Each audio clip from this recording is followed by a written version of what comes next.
How does autism affect the brain?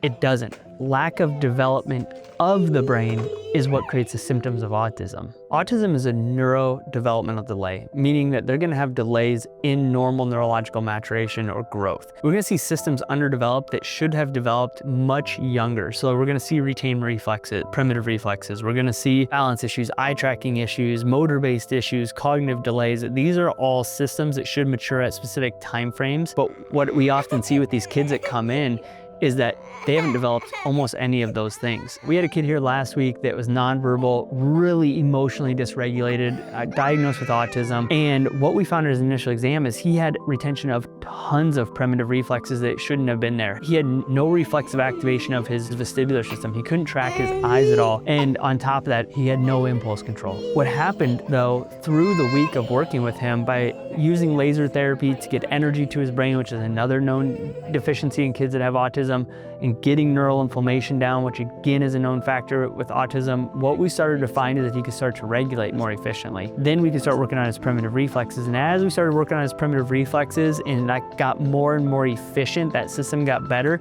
he actually started to communicate more. And he said dad for the first time after 3 days of an intensive. And these are the things that we see so consistently as kids calm down. They start opening up, they start regulating, and they also start producing some of these functions that we're looking for. It's by going back and working on these things that should have already developed. And when we do that, these kids respond really well.